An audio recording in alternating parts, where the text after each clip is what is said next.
Hello chess enthusiasts, welcome back to the Chess Ventura channel.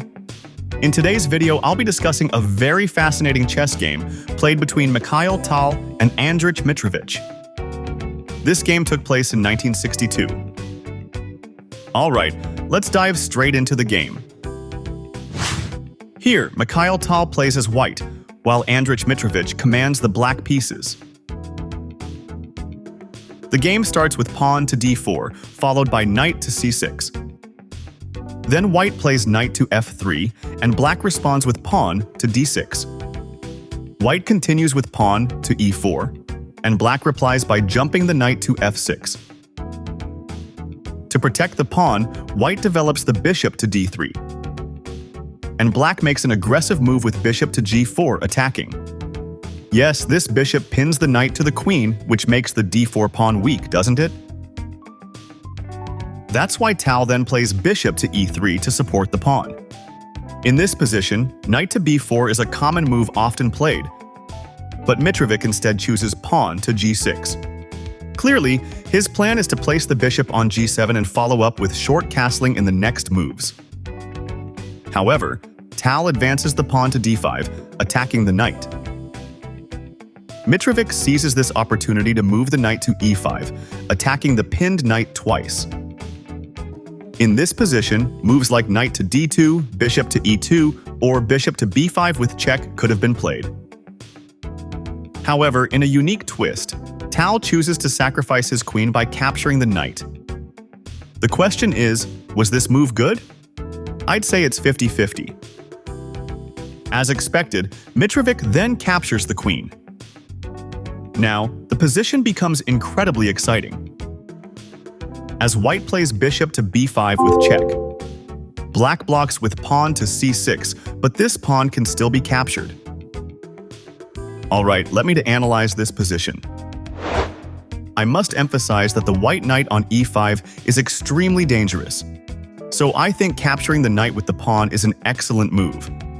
However, in response, white can advance the pawn to c7, delivering a check while also threatening the queen.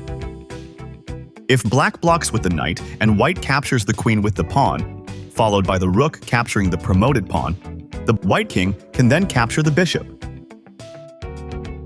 Alternatively, if black chooses to block the check with the queen, white can promote the pawn to a queen with check. The rook will be forced to capture the newly promoted queen, after which white's bishop captures the queen with check. The black king then recaptures the bishop, allowing the white king to capture black's remaining bishop. Well, this is the reason why I said the queen sacrifice earlier was 50-50. Because if Tal's strategy fails, at least the position remains balanced. Quite clever, isn't it?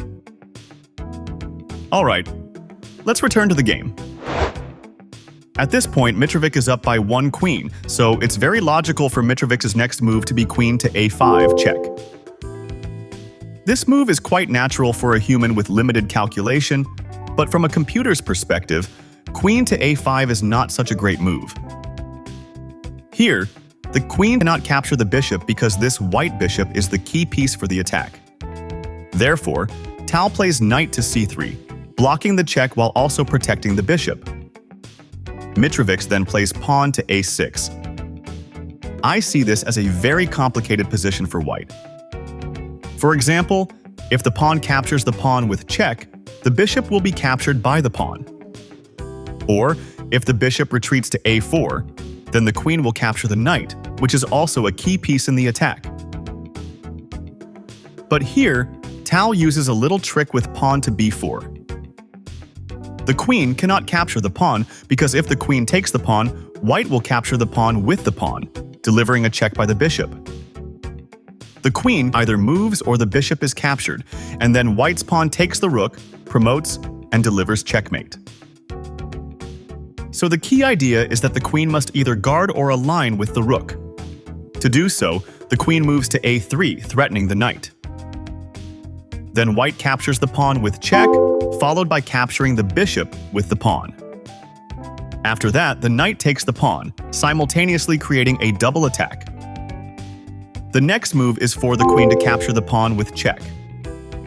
At this point, Tal does not want to capture the bishop, but instead blocks with pawn to c3, simultaneously threatening the queen. In this position, if the queen captures the knight, white's pawn will capture the rook and deliver checkmate. So it's very difficult to find the best move for black in this position. Mitrovic chooses to move the queen to a4, aiming to secure the a8 square in case the pawn captures the rook and promotes. Tal responds with knight to c7, delivering a check and also forking the rook. Reluctantly, the king must move to d8, after which Tal captures the rook with the knight. Mitrovic then plays knight to d7, intending to prevent the pawn from promoting to a queen. However, this move proves ineffective because Tal plays bishop to b6 with check. If the knight captures the bishop, the pawn will promote to a queen and deliver checkmate.